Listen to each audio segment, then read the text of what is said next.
ఏ గుంతల కరి గుల గుల గుల హూ ఆ హూ ఆ గుంతల కరి గుల గుల గుల ఆ హూ ఆ మ్యాచ్కి ముందైతే కేకేఆర్ వాళ్ళు చాలా చేసిరి.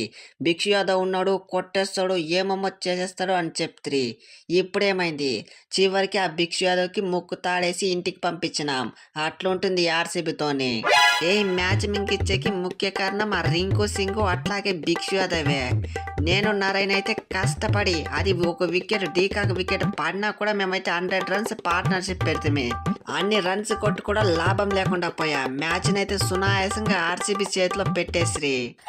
అరే ఓ రహానే, మ్యాచ్ పీకడానికి నేను రింకునే కాదు, ఇంకా మెయిన్ ప్లేయర్లు కూడా ఉండారు. కేకేఆర్ ముద్దు బిడ్డ 23 కోట్లు పెట్టి రిటర్న్ చేసుకున్న వెంకటేష్ అయ్యారు, వాడు కూడా ఏం ఆడలేదు. అయినా ఫస్ట్ మ్యాచే కదా, పోతే పోయిందిలే. మనమైతే మ్యాచ్కి ముందు దున్నపోతునైతే బయలు లేదు, అందుకే కీడు కోరింది. అందుకే ఫస్ట్ మ్యాచ్ బలైంది. ఫస్ట్ మ్యాచ్ దేవునికి, నెక్స్ట్ నుంచి గెలుద్దాం. ఏ పోతే పోయిందిలే రహనే బ్రో, అయినది ఒకే ఒక మ్యాచ్, ఇంకా 13 మ్యాచ్లు ఉంది, గెలుద్దాంలే.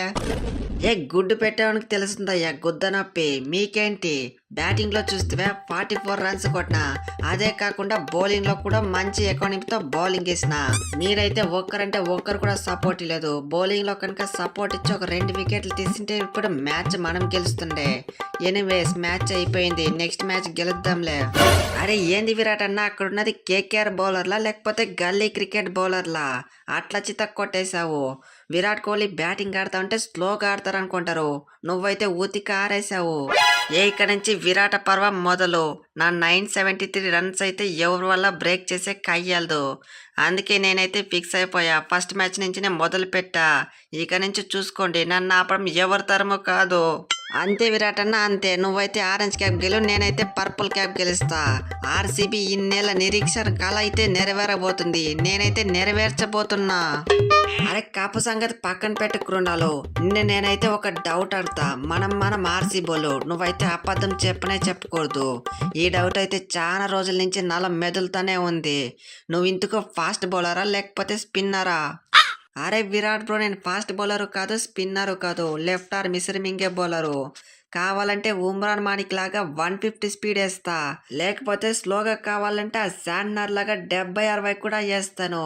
కృణాల్ అంటే అన్ని యాంగిల్స్ ఉంటుంది.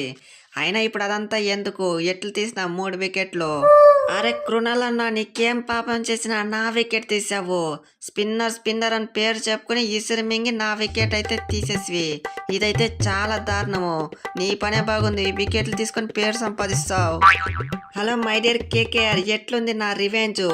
లేకపోతే నన్ను రిటైన్ చేసుకుంటే ఆక్షన్లోకి వదిలేస్తారా? ఇప్పుడు తెలిసింటుంది నా వాల్యూ. ఆ వెంకటేష్ అయిన అయితే ఆక్షన్లో 23 కోట్లు రిటర్న్ పెట్టి బైబ్యాక్ చేసిరి. నాకు ముష్టి 10 కోట్లు వచ్చింటే ఈజీగా దొరికిన్నో. వాన్లో అంతగా ఏం నచ్చిందో నాకైతే ఇప్పటికే అర్థం కాలేదు. అరే సాల్ట్, అన్నం పెట్టడానికే సున్నం పెడతావా? నీకు కేకేఆర్ ఛాన్స్ ఇవ్వబట్టే నువ్వైతే ఇంత రోప్ చేస్తున్నావు, లేకపోయింటే నువ్వెవడో కూడా తెలిసలేదు. Excellent all round performance guys. First 10 ఓవర్లు అయితే మనం 1% కూడా మ్యాచ్ గెలిచే ఛాన్స్ అయితే లేదు. వాళ్ళదైతే 100 దాటేసింది. అయినా కూడా మంచి కంబ్యాక్ ఇచ్చి మనమైతే మ్యాచ్ గెలిచాం. కంబ్యాక్ అంటే ఆర్సీబీ అంటే కంబ్యాక్ అని మళ్ళీ ప్రూవ్ చేసాం. ఇదే సీజన్ మొత్తం కంటిన్యూ చేయాలి.